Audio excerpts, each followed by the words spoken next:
peace must be our goal and our guide. And all that we strive for as a human family, dignity and hope, progress and prosperity, depends on peace. But peace depends on us.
Good morning, Africa. Good morning, the world, wherever you are in the world. Thank you very much for watching Punchline Africa television.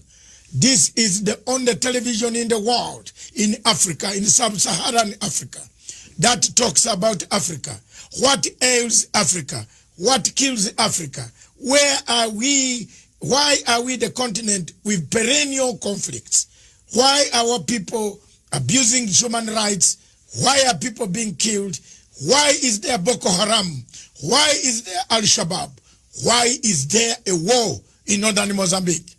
Today, from Cairo to Cape Town, Dar es Salaam to Lagos, Lagos to Abuja, Abuja to Port Harcourt, Gabon.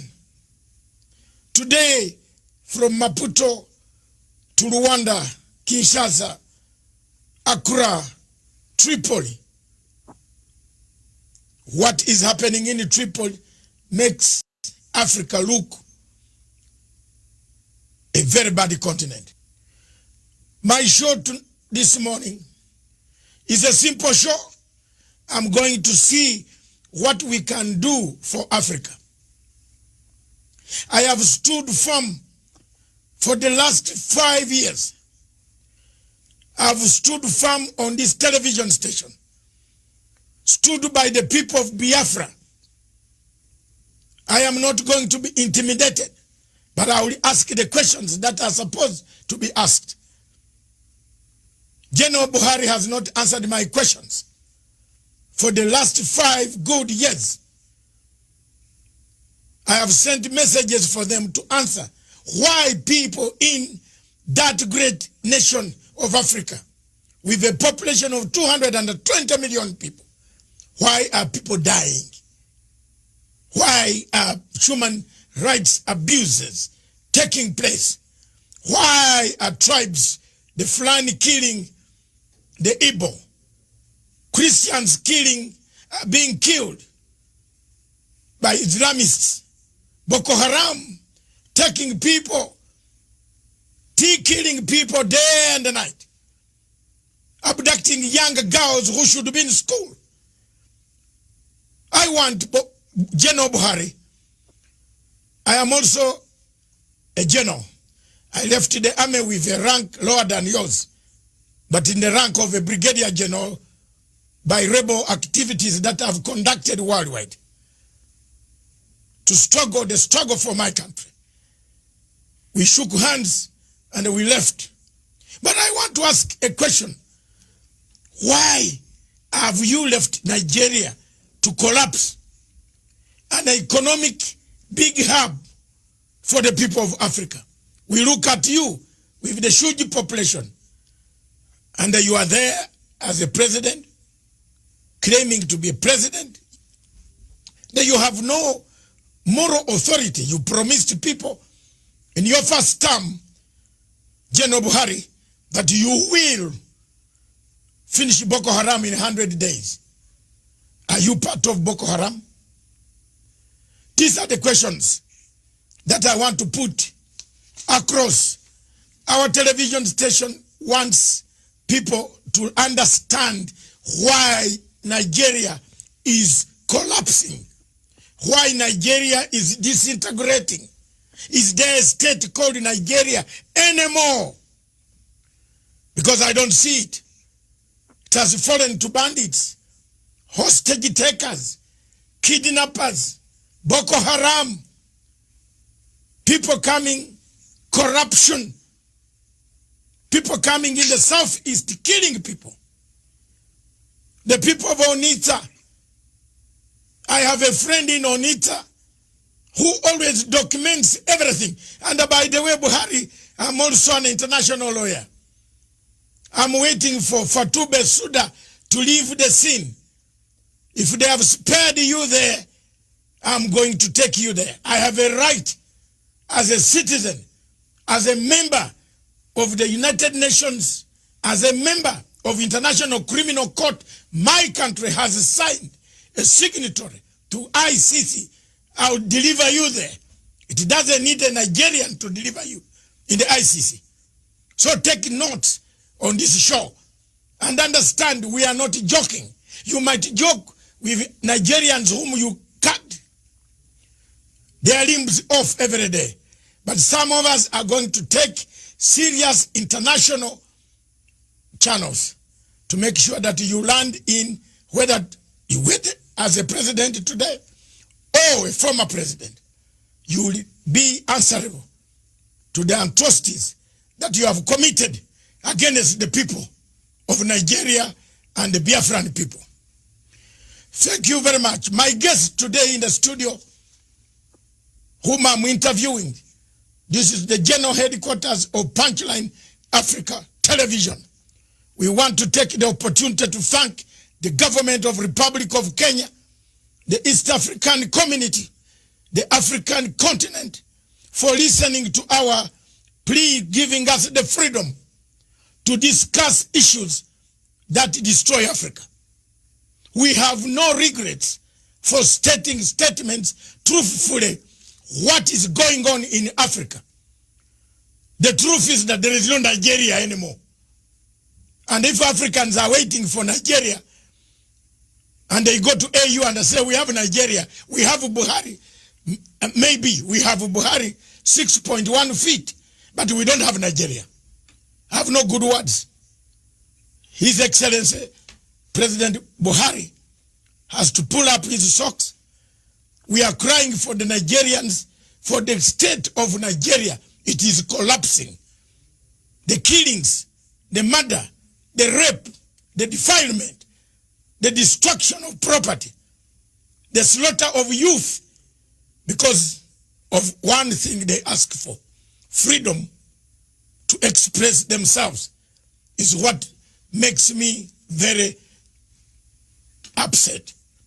But let me cool down and I come to my guest. My guest today is Mr. Mazi Nnamdi Kanu, the leader of indigenous people of Biafra. Welcome to the show, Mr. Nnamdi Kanu. Thank you.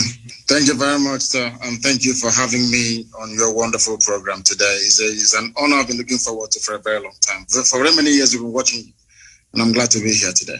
Thank you very much. Today we are honored, and we want to start off by giving you a chance for us to know you, because many of my people in Kenya, and as you are aware, Kenya is the chairperson of Africa Peace Security Council. The authorities in this country, Kenya, are watching. They want to know the difficulties that you have. Two, Kenya also has a lot of Nigerian refugees who have come to Kenya to apply for asylum, especially from the southeast of the Biafran area. They are here. And we should not keep quiet and tell lies. There are many here. They want to know in East Africa, in Uganda, in Tanzania, in Zimbabwe. I've found very many of them. Zimbabwe has given them a lot of asylum. We want to know you. Who are you, sir? I am Mazi Nnamdi Kanu, the leader of the Indigenous People of Biafra, IPOB. I represent every aspiration and hope that over 70 million people harbor all over the world. Our job is to restore Biafra in peace and not in pieces by seeking a very simple route via a UN supervised referendum or plebiscite, as the case may be. We are here to restore our land to the way it was before the white man came. What we are doing is nothing against Nigeria per se. What we are trying to say is Nigeria as presently constituted is not working, and we are doing all we can to try to raise the levels of human development, of our understanding, education, health sector, the economy, and all the rest of it. If we continue to remain in Nigeria, not just are we going to suffer, but the whole continent of Africa is going to suffer as a result, as a consequence of the ineptitude, the corruption, the backwardness, the retrogressive mindset of the people who are presently in charge of that very place. Initially, most people tend to see us as not being Pan-African enough. I am a Pan-Africanist. I believe in the unity of the African state. My preference will be for Africa to have one nation, one government, one people, even one language if that is possible. I am a subscriber to the very fine influence of Kiswahili amongst the people of East Africa. And I wouldn't mind if that were to be the lingua franca for sub-Saharan Africa. I don't mind at all. But we must face reality and we must face facts. We as Africans are tribal by nature. We are ethnic by nature. That is why every Christmas, every Easter, every celebration that we have, we go back to where we come from. We go to our villages, we go to our town. That is who we are. And we're not going to deny that. What we are trying to do is to reassert who we are before the white man came and destroyed every vestige of honor and dignity that we once had. And in Biafra, we are going to restore that. And from Biafra, the rest of Black Africa will also be free. Thank you very much. Thank you very much for explaining the position of Pan-Africanism. Because critics talk about, as much as we are Pan-African station, we always talk about Pan-African unity.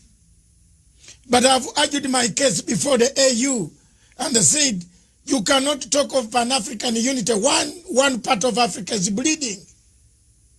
How that cannot be.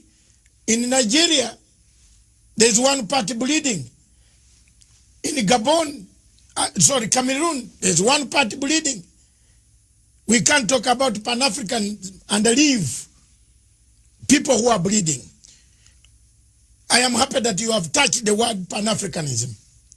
Many Africans, including your former leaders, have said Nigeria needs rearrangement. I picked something from you. I want to see this rearrangement. What is this? Babangida, former President Babangida said Nigeria needs a rearrangement because it can't work anymore. The marriage cannot work. It is true that the marriage cannot work. It is true that the people, the Igbo, are discriminated. When they go to Abuja, they are told go home. Where yet the home is Nigeria. Abuja is Nigeria. I've done investigative work undercover and I've discovered all these things. I'm not being told by you. But I've been with my Nigerian people who have actually ended up being discriminated in their own country. So given this scenario, I want to find out from you, from what perspective do you think Africa should come in, the whole of Africa should come in to bring the plight of the Biafran people, the indigenous people, whom you have been fighting for? How do we come in as Pan-Africans? How you can come in is by doing what very courageous leaders in Africa did in relation to the case of South Sudan. Because in the case of Nigeria, the center can no longer hold. Everyone knows, the whole world is aware of the fact that we are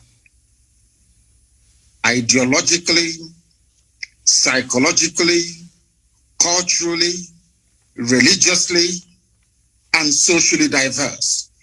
There is no meeting point. It's a very good thing that you talked about East Africa, for instance. In East Africa, there is some semblance of cohesion because Kiswahili is the lingua franca.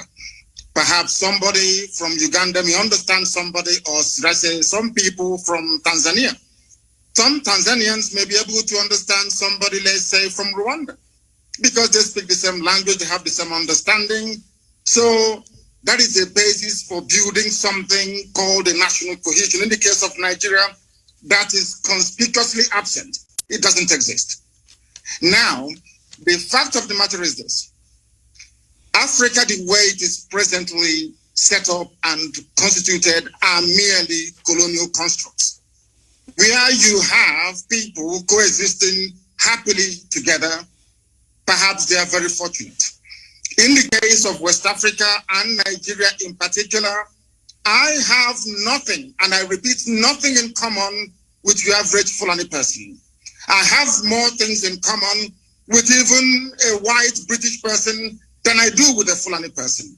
I mean, we have nothing in common. Their value system is markedly different from ours. We cannot see eye to eye. I give a very simple example.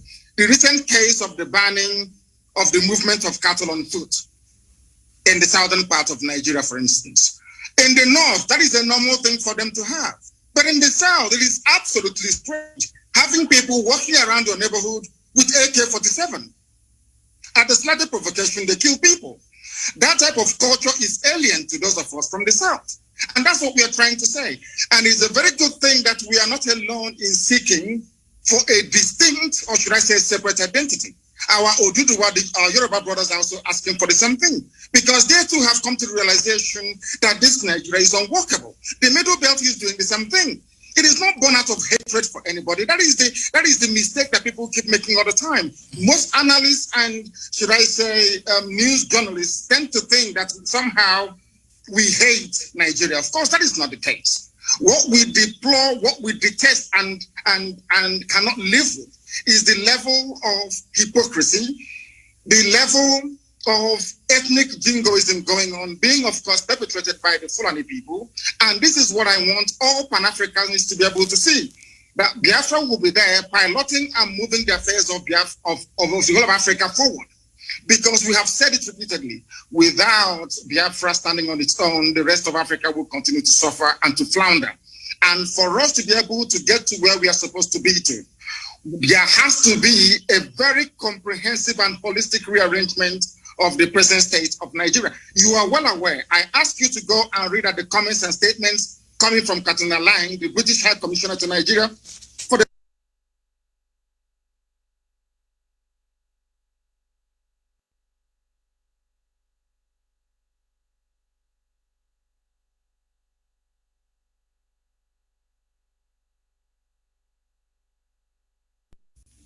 every international norm and diplomatic protocol. That's what's happening in Nigeria.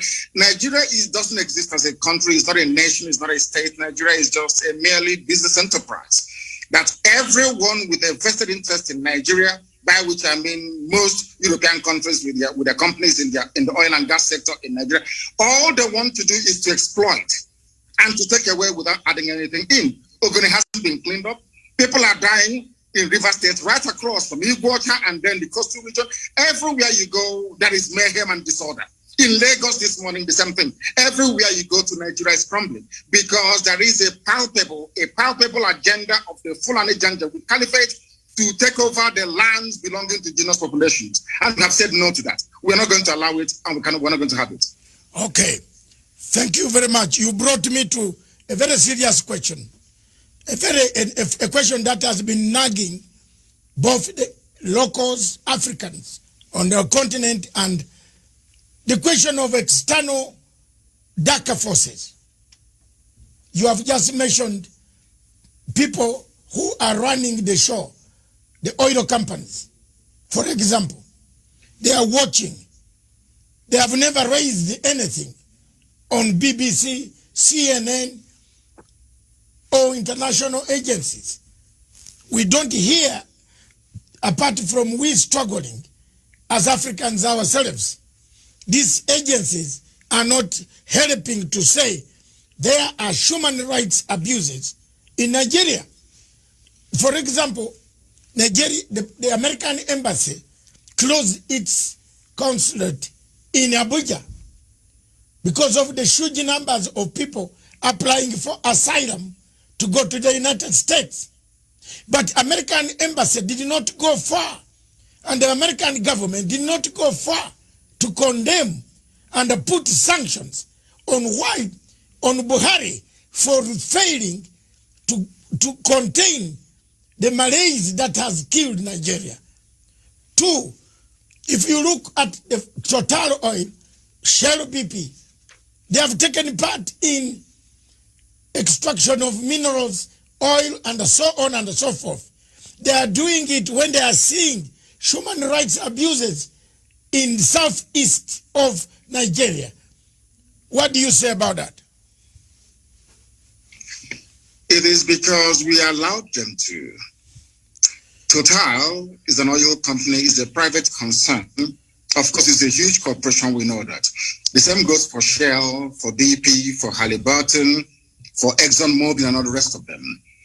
They operate the way they like in Africa because we've allowed them to. I was in Texas a few months ago. Most of these oil companies are there. But the type of environmental degradation and damage that we're witnessing in Biafra land do not obtain in Texas, because there they have laws governing their operation, how they exploit, how they, extract and distribute this very vital natural resource. But because Nigeria, I think it's a cliche that Nigeria is corrupt. What people don't understand is the depth of the damaging effect of corruption that you have. And I'll give a very simple example. We cannot expect white people to have regard for us when we do not have regard for ourselves. That can never, ever happen. Do you know that in Nigeria they import fuel? Are you aware that Nigeria imports petrol? Yes, I've seen the queue.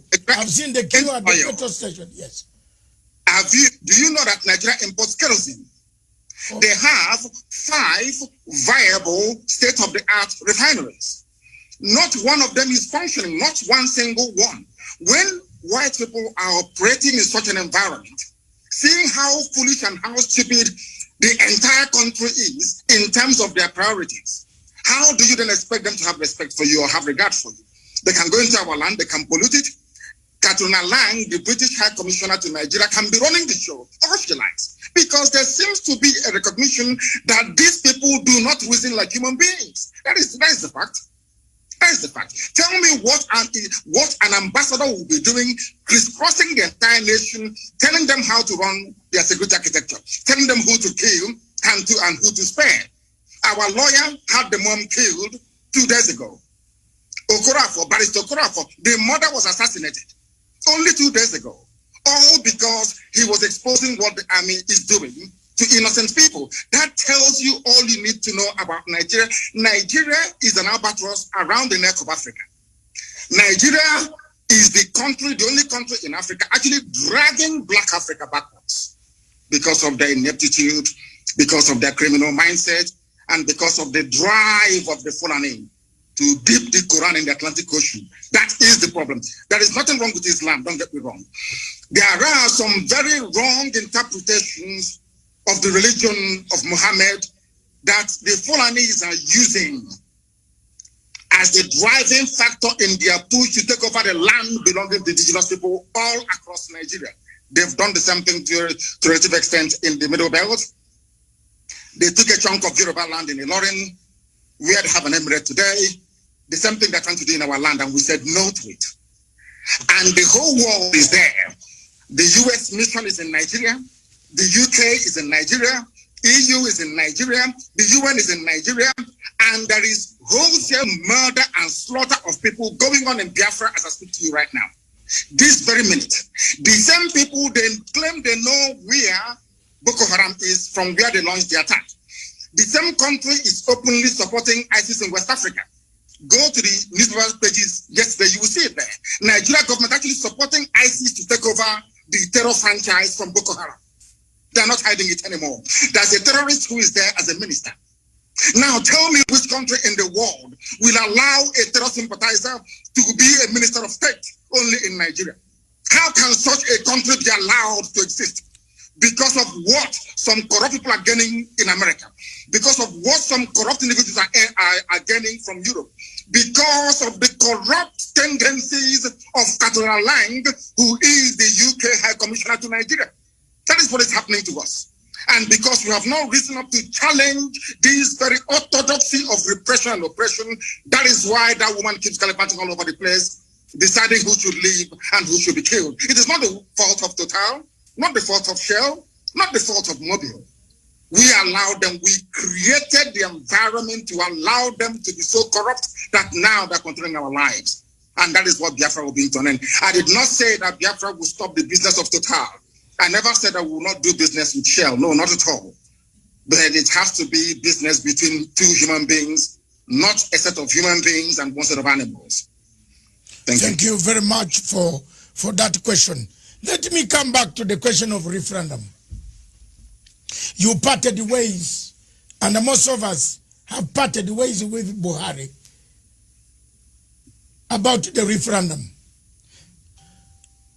The people of Biafra have said, and the entire Nigeria, not only Biafra, most people that I meet or whom I've met, including Obasanjo, several times I've confronted Obasanjo. By the way, me and Obasanjo, we can't sit on the table for 2 minutes without exchanging tables because I can't manage. I have asked, and Obasanjo asked, why don't you give a referendum? The marriage is broken. The marriage is gone. The marriage is not worth it. Do you think the referendum issue now can help to stabilize Nigeria? And if so, when and how can African Union, the Commonwealth, the European Union, and the UN can help to make sure that this referendum is put in place? The only way to go is a referendum, because I am a Democrat at heart. I believe that the democratic will of the people must be expressed at all times, and that is the basic governing principle of any viable society. I am an advocate of referendum, and the sooner they conduct it, the better. It's been muted in the past through their so-called rejigging of their constitution, through their so-called Sovereign National Conference, which has been coming on and off from time to time. Any new arrangement that seeks to keep Nigeria together as one must be subject to the will of the people. So either way, a referendum is going to come anyway. It may be delayed, but it is ultimately going to come. Now, one thing you must understand is this. There are very corrupt countries around the world. Maybe on the surface of it, they're not corrupt. But they have very corrupt operators that will prefer Nigeria to remain in the very hopeless state that it is in at the moment. Nigeria is in a very hopeless state. A lot of people are making money by virtue of the corrupt nature of Nigeria. Do you know that Shell BP can sell 1 million barrels of crude oil in a day and only report that they only sold 100? Do you know there is no meter? Where the crude oil is being loaded onto the tankers at the terminal in Biafra land where I come from, there is no meter. You can take as much as you like and declare whatever you like. These interests want to keep Nigeria one. Every ambassador to Nigeria gets a welcome handshake of $1 million. Once you're posted to Nigeria from a well-to-do country, so to speak, the ambassador is bribed immediately there and then. That is how you start your work. You will not believe what I'm about to tell you. Do you know that the U.S. ambassador to Nigeria organized, or should I say, convinced the Biden administration to allow the U.S. military to come for an exercise in the Gulf of Guinea in order to checkmate Biafra and Ambazonia, freedom fighters? The same people did not go to the north where they have Boko Haram, where they have ISIS, where they have Ansaru, where they have Fulani headsmen terrorists. People tormenting, killing, raping, kidnapping, and pillaging on a blessed, every blessed day they do this. Do you know that it is not the recommendation of the U.S. ambassador to Nigeria that U.S. must commit their troops to the north? But they are in the Gulf of Guinea, exercising, saying that we're there to fight crime both on land and on sea. But there is no crime going on. The places where the crimes are going on are all in the Sharia north. And I want to bring you back to this idea of referendum once again. Do you know that the Northerners, the Fulani people, they agitated for Sharia in the 12 northern Fulani-controlled states of Nigeria, excluding Middle Belt? Do you know that your good friend, as you are saying, Obasanjo, gave it to them? It's not my no referendum. They're your good friend because I hate you more than you do. Okay. The man is a joke. Let me tell you this. Do you know that the Fulanis campaigned, including Buhari, of course, the late one who is in Saudi Arabia somewhere in a shallow grave? Do you know that these people campaigned for Sharia to be introduced in Fulani-controlled northern states? I think about 12 or 13 states. There was no hoo-ha. Nobody opposed them. In other words, the Fulanis themselves have divided Nigeria into two by virtue of their insistence on having Sharia. That is why today the Chief Justice of Nigeria is a Sharia lawyer, not a secular lawyer, not a secular judge, a Sharia court judge elevated to the position of the Chief Justice of a secular federation. Now you tell me. Your Excellency Nnamdi Kanu, is this the man, the Chief Justice, who said his papers were eaten by termites? That's correct, yes. It's him. Oh my God. That's the type of yes, continue. It's him. He is a Sharia court. He's an alkali in a Sharia court. But today, he is the Chief Justice of a secular state practicing common law. How do you expect us to accept such nonsense? Who in their right mind will live under such condition? Who in their right mind will? That is what we want Africans to understand. It's not that we hate anybody. We are Pan-Africanists. I want one Africa. I want one united Africa, but an Africa found on the basis of justice, fairness, equity, and progress. Not one found on retrogression, on backwardness, on corruption, on stealing, and on looting. That tells you all you need to know about Nigeria. Can you tell me why they're deploying troops to Biafra at the moment? Killing people every blessed day. The same people drafting or asking their troops to be deployed to Biafra land, they know where Boko Haram are. They know where to find ISIS in the north. But they will not go and confront them. It's only to come to the east to kill people because we are peaceful. Such injustice we are no longer prepared to tolerate. And that is why, referendum or no referendum, we are going. We are going. It's as simple as that. Thank you very much, Your Excellency Nnamdi Kanu. Let me bring you back to 1966. Several constitutions had been negotiated, but none addressed the fundamental question of social justice, differences, political tensions, economic marginalization, competition, ethnic imbalances. In all this, from 1966, several constitutions have been brought. People started fighting. In 67, the war ended. Since then, military took power. Obasanjo, Babangida, another one who died, and another one, several of them. The changes, nobody has been mentioning what ails Nigeria. At the center of it, it looks like you are mentioning it now. I can see, any observer on Nigeria can see your plight, like just as we can see the plight of many African countries. When you talk of 13 states having Sharia law, a Chief Justice who says his papers were eaten by termites becomes the Chief Justice based on Sharia law and using Commonwealth common law. Now, should the changes be made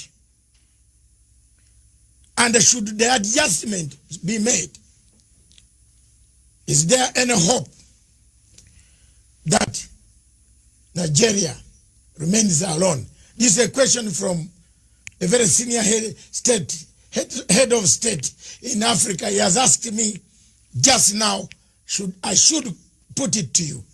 It's from southern part of Africa. Can Nigeria remain together in case these are addressed? Yes, sir. It is up to the people of Nigeria to decide if they want to be together or not. During a referendum or a plebiscite, I'm only entitled to just one vote. Only one vote. It is now left for the people to decide what to do. That is why we said to Nigeria, we don't want to break away unilaterally. We want it to be done with the consent of the people. And during the early life of this APC terrorist regime in Nigeria, they did actually mute the idea. They discussed it among themselves that whatever new arrangement is being proposed must be subject to the will of the people. I will say to that question, let the people decide. Anything they decide, I'll go with it. Anything that people come together to decide, this is what we want to do, I will submit myself to because I am a Democrat. What I'm trying to say is that the present condition of Nigeria is no longer tenable. It is no longer tenable. It cannot be tolerated any longer. And that's why we're doing what we can legally and legitimately to bring it to an end. Okay. Let's come to African Union. President Uhuru Kenyatta is the chairperson of Africa, or Kenya is the chairperson of African Union Peace Security Council. He is the chairperson of all peace and security arrangement in Africa. He is also a member of United Nations Security Council, representing Sub-Saharan Africa. He has huge numbers of Nigerians seeking asylum every day in Kenya, Uganda, Tanzania. What do you want him to hear? What do you want him to hear now? What message do you give to them, to the AU, that the situation is not as they think, so that people can wake up and help you? What I want President Uhuru Kenyatta to understand is this. Contrary to all the fallacious lies and misinformation coming from Nigeria, we are not against African unity. We want Africa to prosper. And what is happening from what you've said, what they're experiencing now in Kenya and in other East African countries in terms of the huge numbers of people seeking refugee status and asylum, is indicative of the decay and the death that Nigeria is going through at the moment. And unless they step in now to do the right thing, believe you me, they will get millions upon millions of people asking for asylum in their countries in no distant future. Let it not be said that the disintegration of Nigeria will somehow bring an end to Africa's cohesion and unity. It is a lie. It's a lie. It will strengthen it. Nigeria is the country dragging Africa backwards, being purportedly the most populous nation, black nation in the world, with vast reserves of oil and gas in my land in Biafra. A lot has been expected of Nigeria over the years, but each time they have failed. If you go to a place like Rwanda that I'm sure you have been to, if you go to Kigali and see what Paul Kagame has been able to do with meager resources that they have, I am sure the same transformation is taking place all across Ethiopia, taking place all across Kenya. You can see viability of economic life and prospect. None of that exists in Nigeria. They only sell crude oil and they import everything, including refined petrol as well. What I want African leaders to understand today is this, that Nigeria is the problem of Africa. If you terminate Nigeria, it's like a cancer growing somewhere on the body of Africa. Once you get rid of Nigeria, believe you me, Africa will spring to life. Let them not be deceived. Don't allow yourselves to be deceived to think that we need this huge country with huge population and vast natural resources to be relevant in the world, on the world stage. That is a lie. Because the size of Nigeria, the way it is today, was predetermined by our colonial masters. Britain said, we want to use Nigeria to influence every other country in Africa. That was their game plan. Britain wanted to control Africa through Nigeria. It's there in the official documents. And I'm saying to Africans today, don't allow that to happen. As you say, the level of Fulani mediocrity in Nigeria has made it almost impossible. The best way for us to go is for Africans to understand that Nigeria is a tumor, a cancerous tumor, very dangerous one.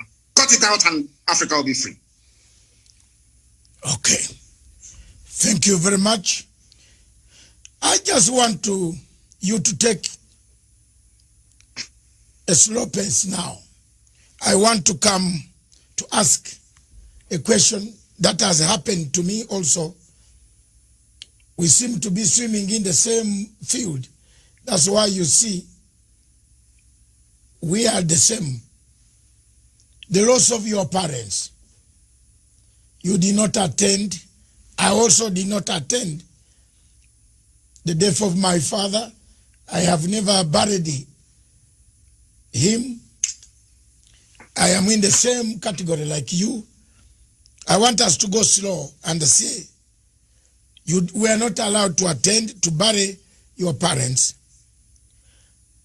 How did you handle this? I know I am slightly older than you in years. I have handled. Are you sure? Yes, I am. Are you sure? I'm 65. My goodness, you look very young. Yes, I'm 65. And that's very good. I have, when I lost my parents, I was also in exile in Britain, and I could not bury them. How did you yourself handle this matter, and how do you encourage others? There are millions of refugees on the African continent, in South Sudan. Some of them don't know where their parents are. But the people have gone to make political leadership, but they have forgotten accountability. That's why South Sudan peace process is collapsing, because there's no accountability. So how did you handle that? And did it encourage you and give you resolve to keep pushing for a better Nigeria or a better Biafra? Please. It keeps me pushing for a better society for everybody. Everybody, not just within Biafra or within the wider Nigeria, but across Africa as a whole. Because what concerns one black person actually should concern another black person as well. I put my parents' murder by the Nigerian state into context. The only thing that matters to me is the freedom for Biafra, of which I am prepared to pay whatever price that God requires of me to pay in order to ensure that Biafrans are set free. That was how I managed to, should I say, compartmentalize that very grief at that moment in time. And I might also add that my mother-in-law is dead as a result of the same thing. 2 days ago, one of our lead attorneys, they actually threw a hand grenade into the mother's car and killed her and burnt her body only 2 days ago. I see these things as necessary sacrifice that we must go through in order to restore Biafra, that is essentially the kingdom of God upon the face of this very earth. For that, we are prepared to pay whatever price that we are called upon to pay to ensure that the people of Biafra and every other ethnic group being oppressed in Nigeria and wider Africa is set free. That's my mindset. And that was how I dealt with it. As horrible as it was that I couldn't attend as the first child and as the first son, my father's burial, my mother's burial, but I see them as being very essential sacrifices that one has to make in order to ensure that his people are set free. Thank you very much. I am also the first son, so maybe that's why I started fighting for the Biafran people. Let me come back, take you back to the question of Boko Haram. Yes. You mentioned one point which is very clear. Security agencies across Africa would like to know what ails. Why is Buhari? By the way, is Buhari, or we have a problem here? Because a human being should understand that people are dying. The army, Nigeria has a huge army. Is the army a coward? Are they cowards? Do they protect who? Are they protecting the territory of Nigeria? How does the army allow people to come and kidnap citizens, take them, then in piecemeal release them 2, 3, 4 back? Who are these? Is it an internal collaboration between the army, Buhari, and his generals? Who is commanding this army? Surely the army that cannot even rescue 5 students from girls who have been abducted. What type of army is this?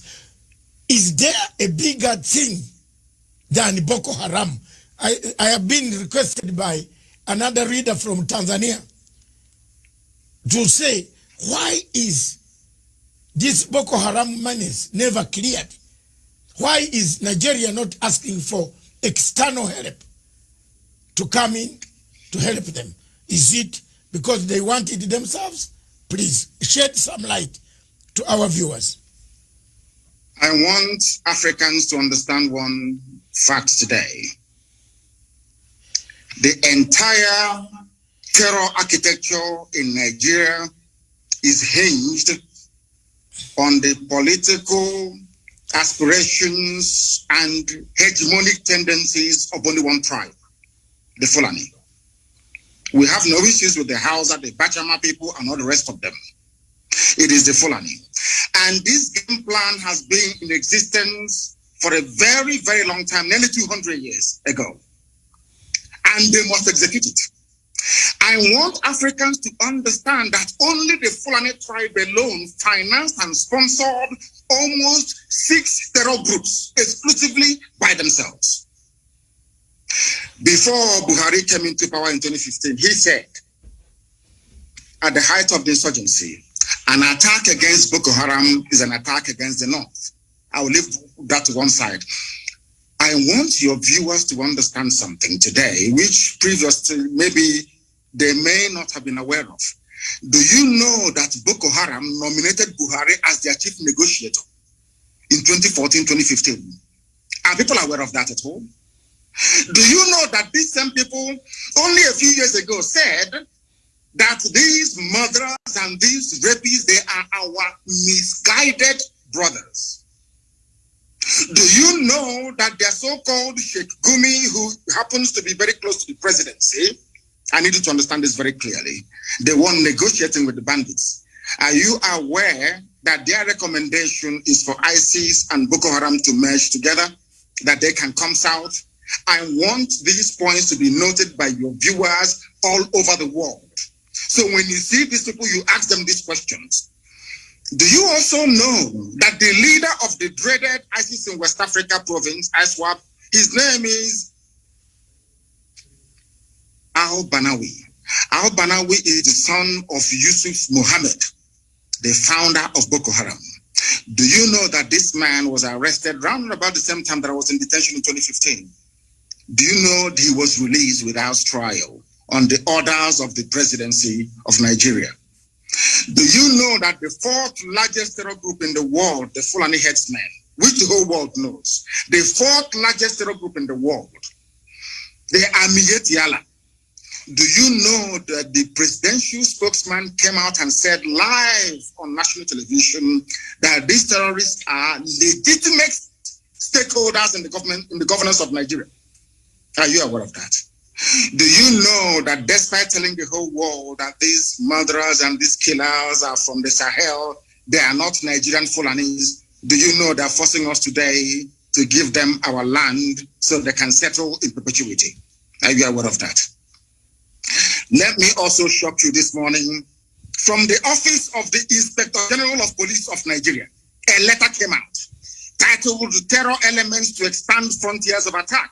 In this very letter, signed on behalf of the Inspector General of Police of Nigeria, of which Katona Lang and the U.S. Ambassador are both aware.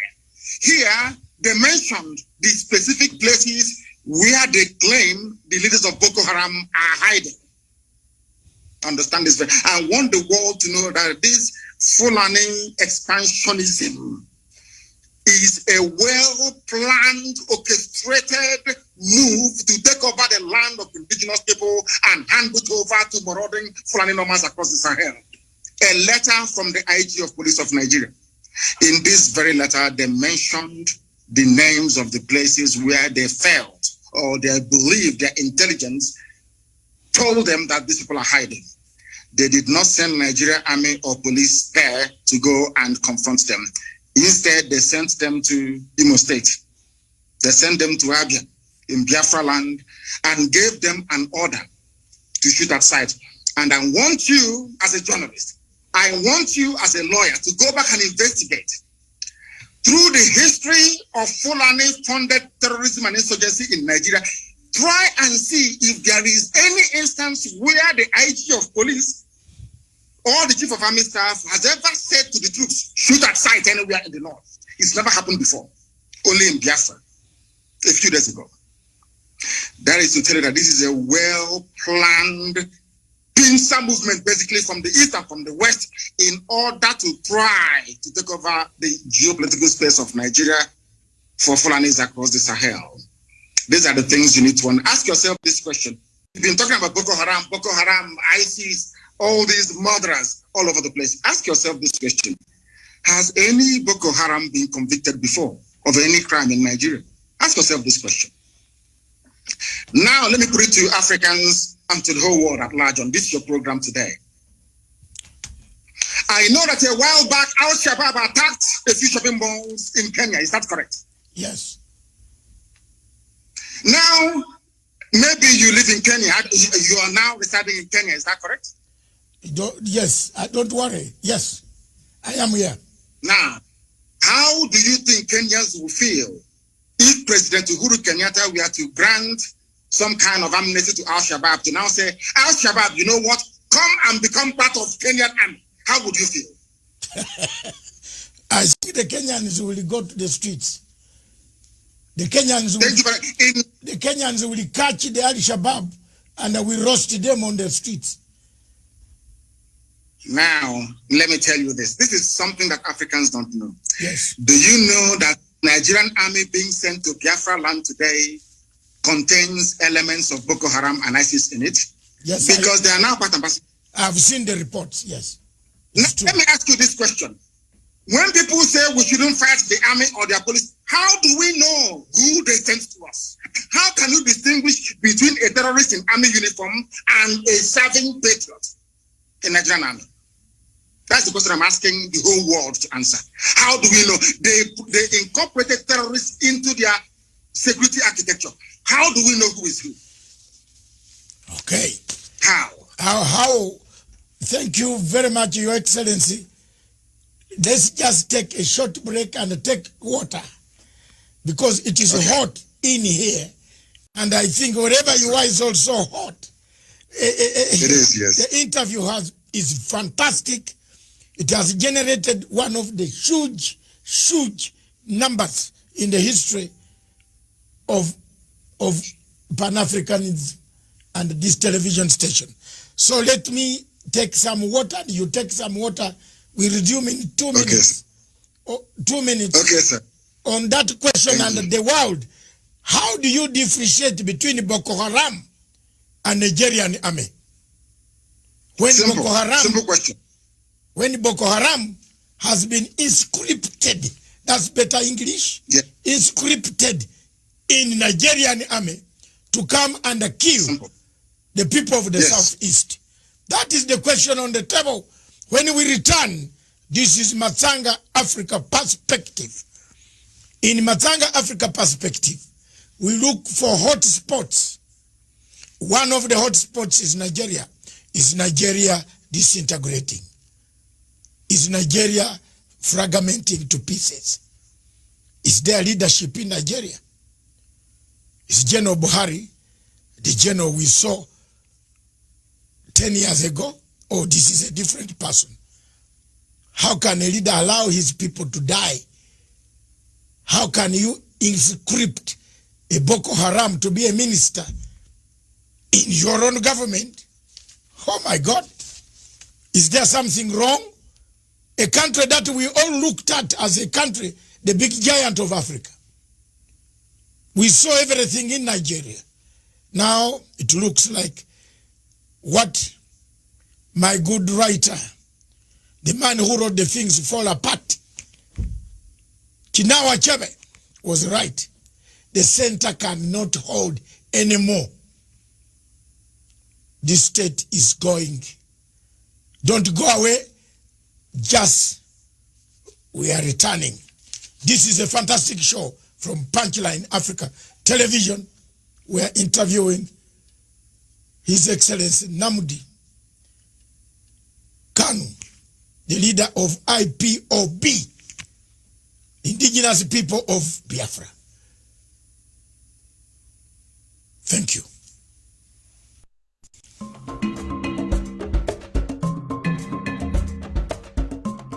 Conflicts exist on this continent. One of the most raging conflicts on the continent of Africa is the question of Biafra. From 1965 or before that, the Biafrans had their own institutions. Before the colonial master arrived, they have agitated themselves, they have told the world they want fair treatment in a nation called Nigeria. Successive regimes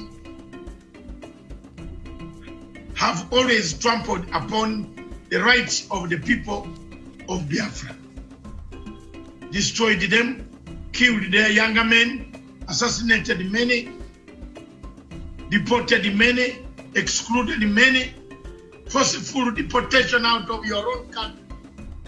Time has come for the new generation in 2020, 2021, 2022, for people to sit down to find an everlasting solution to the conflict that is around that region. President Buhari promised us that he will finish in 100 days, the first term of office. Boko Haram will be dead. Today is finishing his second term. Boko Haram is even more vibrant than his own shoes. We have landed in very serious murky waters that the people of Nigeria don't know which direction they are going. The people of Nigeria, a big country with a big population, an economic hub of West Africa and Africa, with the biggest reserves of oil, still lingers in poverty. The poverty and the rich gaps in Nigeria are wider than the distance between, Mars and Earth. What can we do for our countries in Africa? How do we unite? For us, our role is to speak, to defend the voiceless, to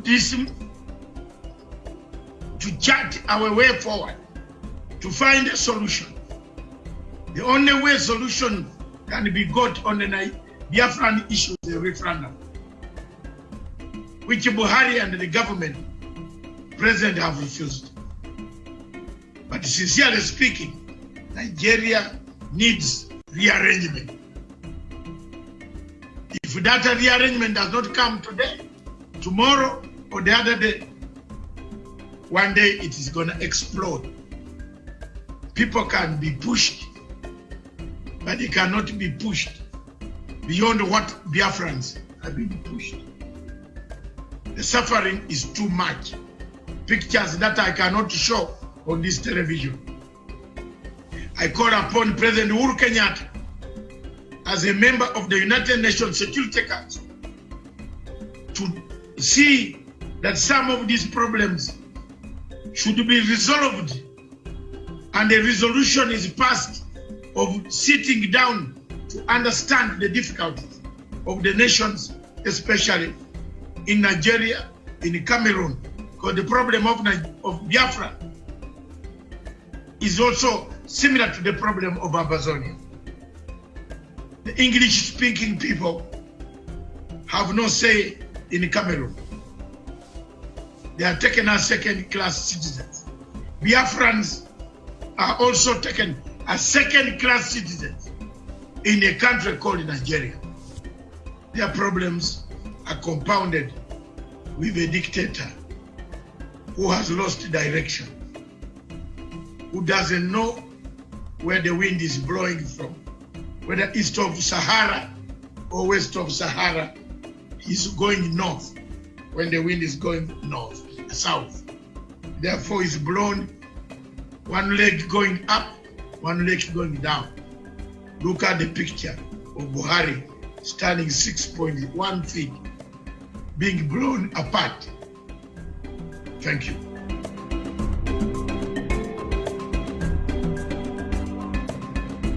Back to Punchline Africa Television. Our show is Matanga Africa Perspective. In Matanga Africa Perspective, we look at what ails Africa, what kills Africa, what makes Africa be called a continent of savages. As we can see in Nigeria, that name cannot go away. Boko Haram is killing people, taking people. We have incorporated it in the system of the Nigerian army, brought them back without remorsefulness. They have not done any reconciliation. And they are then being hired to destroy and kill other people. We have invited, and we shall invite more people to talk about this. We shall invite any other person who wants to discuss the issue why Nigeria is collapsing. A state the center cannot hold anymore.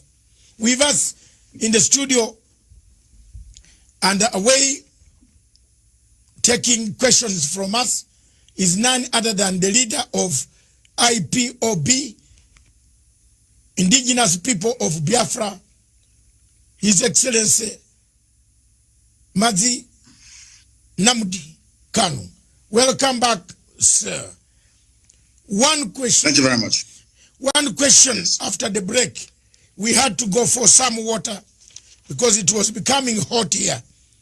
To hear that Boko Haram is part and parcel of the government of Nigeria. It is something that has sunk my heart. I don't know. But I am very shocked. Let me come to this. There is a feeling that time has come. And I will keep on going back to this question.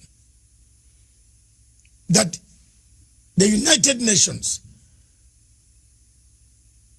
the 5 permanent members, are part and parcel of our problem. Now, because you can't exclude any, China is already in Nigeria also. Russia is in Nigeria. America has been there. Britain is there. France, through Total Oil, their presence is there. And a candid question comes. We touched it, then we went away. But it is coming back from the questions I've read during the break. Someone from South Africa is asking, surely, do these permanent members of the United Nations have eyes? Do they see? Because there are some clips here which I don't want to show you on this TV. They are very bad as far as the killings of the youth in the southeast in Biafra. The killings, the slaughter, the torture by the army, by Nigerian army. How they tie youths on their Land Rovers and roll them around the villages. I get these pictures every day from Onitsha. These are not photoshopped. These are real things happening in Nigeria. So someone has asked, does the United Nations Permanent 5 have eyes or not? What would you say to them now, today? As we find... I believe that. Yeah. Go on. They have eyes, but for some reason they have decided not to see the evil happening to Biafra. And this is what I want Africans to actually digest. Africans must ask themselves this question. Why is there this global conspiracy against Biafra? I have an answer to that. It is because Biafra portends goodwill for the whole of Africa. And they understand this very clearly. We cannot be blaming the Permanent 5 of the UN because we are the ones that created the enabling environment for them to come in, to exploit and to do whatever thing that they want to do. I was having a very serious discussion with somebody and I said to them, do you think that the world prefers this very exploitative relationship that they have with the very corrupt, subsequent corrupt regimes that you have in Nigeria? The person said yes, and I said no. The answer is no. USA is more concerned about trade with Japan and EU more than they will with Nigeria. Because in all these economies, people want where they can ship their goods and services to be purchased. They needed to have the spending power. That was the reason behind the USA helping Germany to stand on its feet after the Second World War. The reconstruction of Europe by the US government was driven by economic self-preservation. People would want an Africa that is viable, an Africa that will be like the Southeast Asia, where high goods and services can be traded with ease. Not this very almost primitive, exploitative relationship that they have in places like Nigeria. I don't blame China. I don't even blame Britain. I don't blame Halliburton, USA. I don't blame Agip of Italy. I don't blame Shell of Netherlands. I don't blame any of these people. We are the ones that allowed them to come to exploit us. So we cannot blame them. See, in life, when you allow yourself to become a victim and you keep playing the victim card all the time, you go into, your mindset will go into a very vicious cycle of this victimhood and you can never come out of it. And I'm saying to Black African people all over the world, if you believe in the equality of every man born, if you believe that all men were created equal by God, then anything white people can do, so also can you do it. If we cannot do what Europeans can do, what Americans can do, what South Americans can do, what Asians can do, we cannot lay any claim at all to human equality. It is our fault, not the fault of the Permanent 5. I go back to what I said before.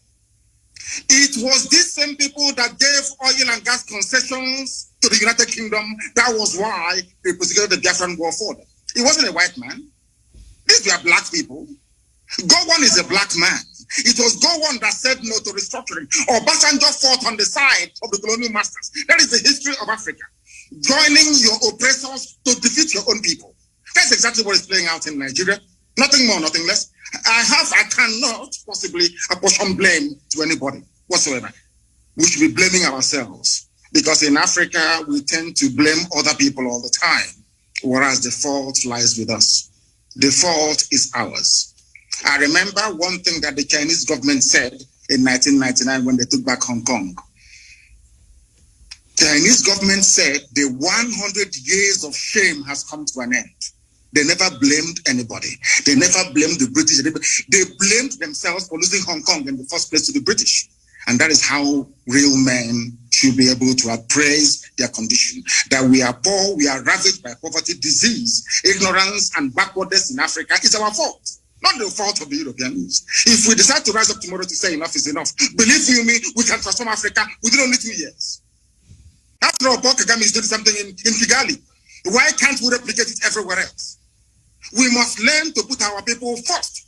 When a head of state gets up in the morning and buys a property in Europe, what do you expect? That means you don't love your people. When he gets up in the morning and decides to buy a private jet, that means he doesn't love his people. And these are clear facts. I cannot blame anybody for our plight. I blame ourselves for it. And that is why we are rising up. And I want to make this thing categorically clear so that the whole world can understand me. It doesn't matter what they do. It doesn't matter what the greatest powers on this earth does in relation to Nigeria. Biafra is going to be free, or we all die in the process. I swear to God Almighty in heaven. Death is better than what we are passing through right now in that zoo called Nigeria. And we must be free. I said must. We are not begging anybody for it. It's about, before the white man came, there was Biafra. Before Britain was created, Biafra existed for over 5,000 years before the formation of Britain. How did they decide where I should live? How did they decide which identity I should have? How can a white man come from Europe and decide to call me a Nigerian? What is the meaning of Nigeria? Nobody knows. We must go back to who we are. Be proud of who we are. I am a proud Biafran. I can never be a proud Nigerian because the name Nigeria has no meaning. No meaning whatsoever. Not even in Swahili, it has no meaning. How can a white man come and create a country for me in Africa and I be holding their flag running up and down saying this is my country? Who said so? Can I go to Europe and create a country in Europe for them? On what basis is our argument of human equality when Europeans can come to Africa and create countries? We cannot go to Europe to create countries. How can that be equality? Oh. That is why racist towards us. And that is why we must rise up now, not tomorrow, to support Biafra. Biafra is the beginning of the true emancipation of Black people. Ask Julius Nyerere and he will tell you. Thank you. Julius Nyerere, indeed. In 1967, the late Julius Nyerere was the first man with Dr. Milton Obote. That's why I, on this microphone, I still carry the flag of Dr. Milton Obote.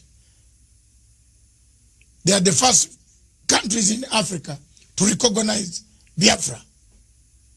So in case people are asking why we have interest in Biafra, I follow both the leaders because I have lived in Tanzania and I am a Ugandan. And I live in Kenya. I live in Europe. I'm a global citizen.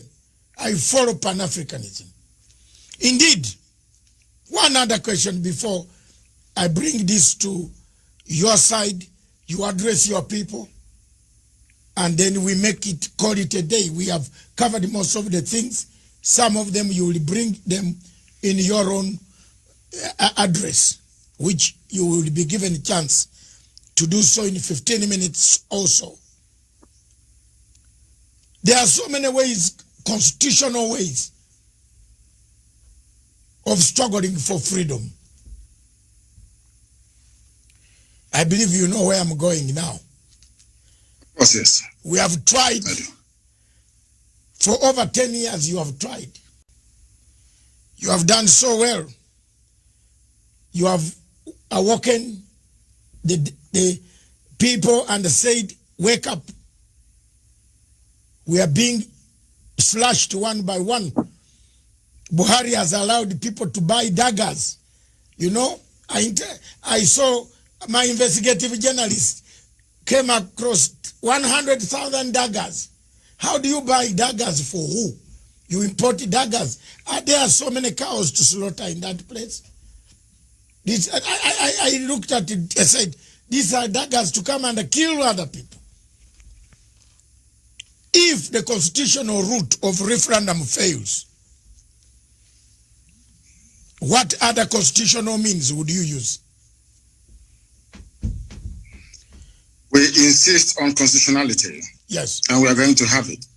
When Reverend Dr. Martin Luther King started to try to rearrange the social order in America, some people felt it was impossible to do, but eventually he succeeded.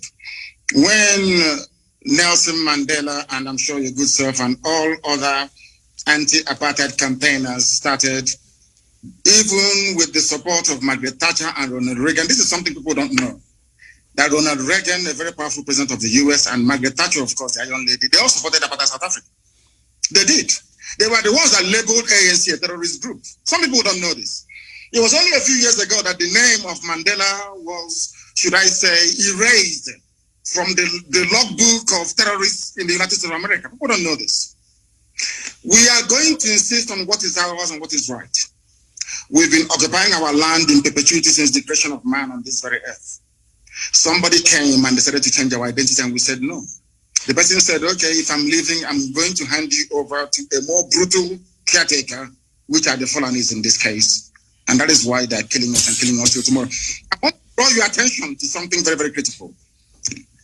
The order given by the Inspector General of Police of Nigeria to predominantly Fulani soldiers and Fulani police people to go to Biafra land to kill people. Had this announcement been made by any other police chief anywhere in the world, believe you me, there will be someone to appear in Hague the next day. I want to read for your audience. I'm going to quote him verbatim what he said.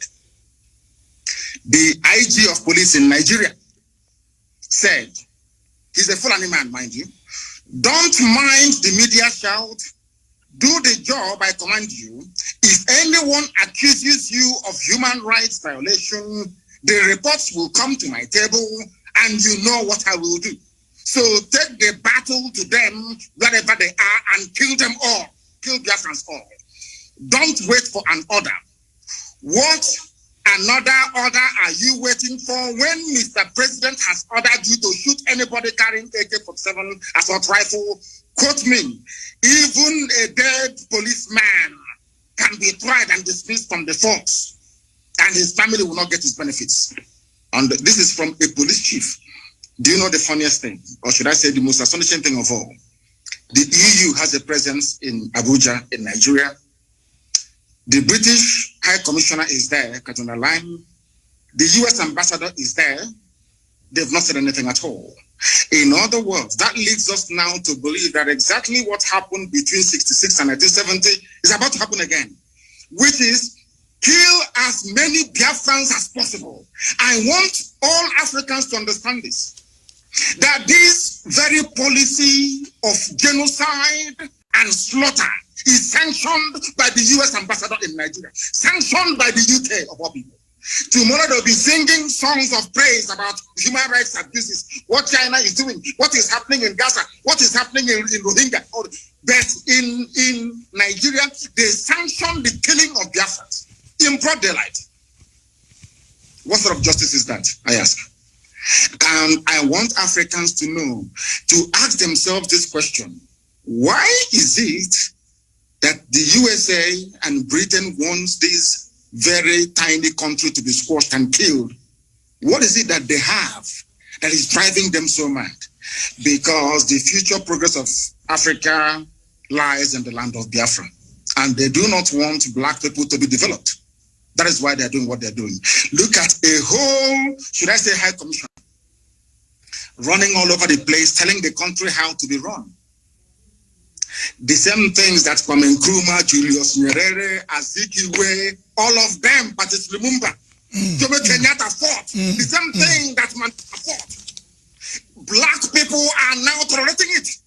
The same thing we are fighting. We want independence, we want self-rule. Today, this very morning or afternoon or evening, one single woman is crossing the whole of Nigeria, telling the Nigerian police who to kill, telling them who to shoot at. Now tell me how I can be in a country where the chief of police have targeted my people for extermination and the whole world is quiet. Tomorrow they'll start blaming us for one thing or the other. But we're not backing down because Biafra is coming, and I assure you no Jupiter can stop it. Thank you. Thank you very much. I just want to ask my final question. What does the future look like for Biafra? I'm interested in that. What does the future? Because let me come first. I've struggled for Sudan. My television and my TV struggled for Gambia. You remember you were listening to me when Yaya Jammeh switched off all television stations in Gambia. I took my satellite quietly in Gambia. And Yaya, with all the army, could not know that I was broadcasting from his own place. I took my satellite phone and we did help to liberate Gambia. I'm proud that South Sudan today, I played a part to call Dr. Riek Machar. You know, at the time, the people, Your Excellency Nnamdi Kanu, think that when you interview a man who has a different opinion from the government, you are giving them platform. Yes. We must hear when we talk, then violence will stop. If we keep quiet, then we shall perpetuate violence. So we should keep on talking. And I picked up a phone called Riek Machar in South Africa, where he had been put under house arrest. I shouted on this television to IGAD and the AU. I made noise to the British and the Commonwealth office. I said, how do you lock a person who should be negotiating peace in South Sudan? Took about 2 months, 3 months. Riek was set free, was told you can now start the negotiations. Everything I've touched on African continent in my 65 years, I've resolved. I resolved a big, huge conflict in Uganda. I think you already know. Between the Lord Resistance Army and the President Museveni. People feared to go to the bush to look for this man, younger man called Kony. Very young, still 40-something. I went. I said, you are killing people. People want you to talk. And we have come here. If you want to kill us, you can also kill us. I'm a determined man. I want you to paint for us a picture of a Biafra that does not look Savimbi way. You know where I'm coming from. You have read the Savimbi history. I do. We give him everything, then he turns up, he misuses, he lets us down. Sudan, South Sudan, look, we give them time. Riek comes back, they fight again over power. I have been there for Cameroon. The Amazonian people, I'm bringing them again. Now they have several factions. You don't know whom to call. One calls you, don't call that one, don't call this one. That, you see, these are things that worry me in Africa. Paint for me the picture of a Biafra you want. Yeah. Whether today, tomorrow, whether you are there or not there, whether I'm there or not there, we want to see the picture of a Biafra. I love the people of Biafra myself. I love them with the bottom of my heart. From the bottom of my heart, I love them. I don't care about Buhari. Whether we meet at the AU, I will point fingers at him. I will. It is coronavirus that has made us not meet now. But if AU was meeting in Nigeria, I would wrestle him. I don't care. Because this is something that is paining the people of Africa. And you can't wear long kanzu, this long clothes, and come there to impress us with your perfume when people are dying. Therefore, I want you to paint for me a picture of a Biafra. What type of Biafra do you want?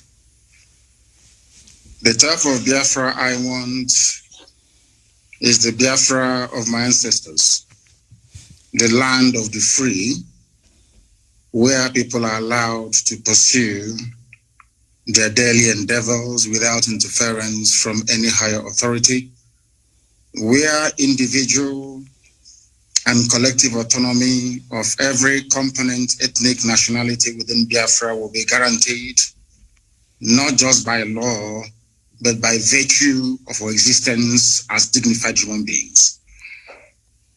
A Biafra that will be demilitarized, a Biafra that will be forward-looking, innovative, creative, run on clean, green energy, not reliant on gas or petrol.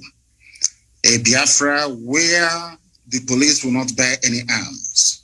A Biafra where people can live and die and you will not see an armed soldier anywhere around you. A genuine republic, a land belonging to the people. We are going to cement this in the way we structure our society. A Biafra that will attract inward investment. A Biafra that will consider every necessity of life as being a human right. Not just in words, but in deed. A Biafra where there will be no strife, no rancor. A Biafra where all men and women will be equal, regardless of their religion, their sex, their creed, their orientation. A Biafra that will maintain open borders to every black soul on the face of this very earth. I do admit that geographically, in terms of landmass, we may not be that huge. The Biafra will operate, or should I say, run an open door policy. Every black person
I'm begging you to shoot.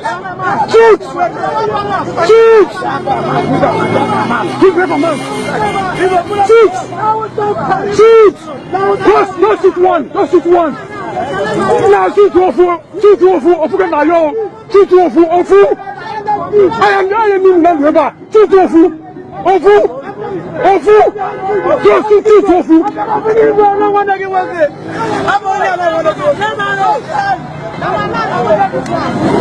Bro.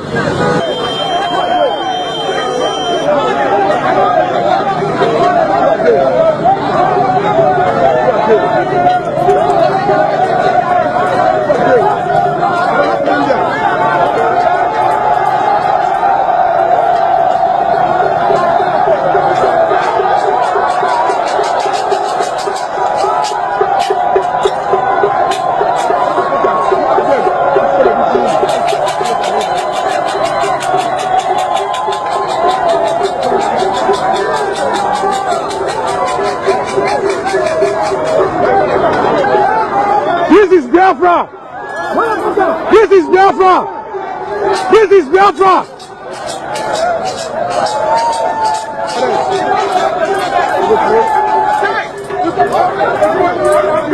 Oh, where is Meganu? This is Biafra.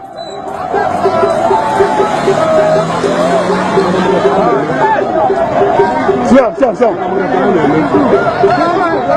Useless people.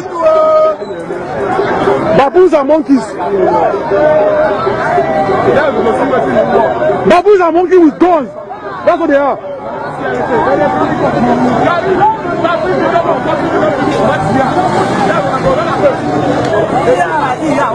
This one is you.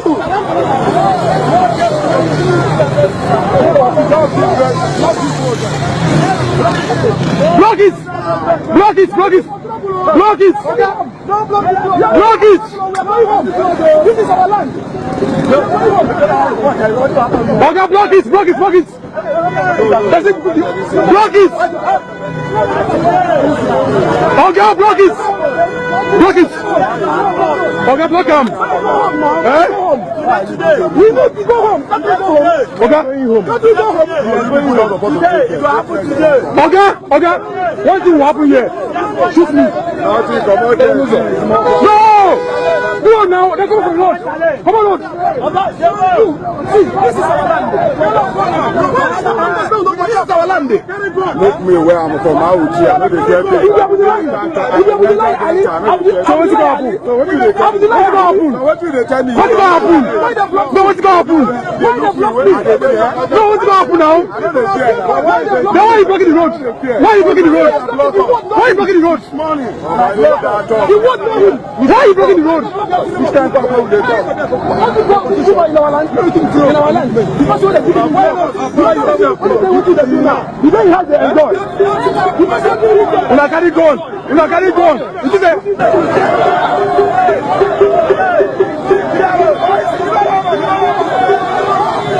anybody who waits for nonsense, no one will do.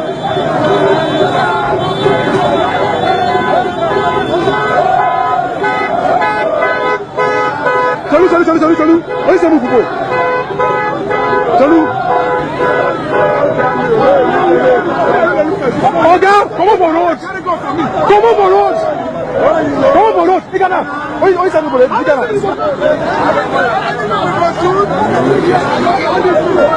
No, it's not going to today. Don't move. Only say move, don't move. Okay, you need a difference. Shoot now. Shoot. Just one bullet. Shoot one bullet. Abdullah, he doesn't say he will be Biafra. Move around there. Salut.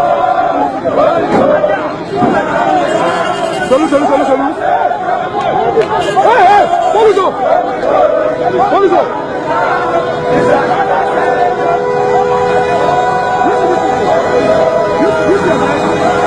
You see that they are looking for trouble. They are looking for trouble.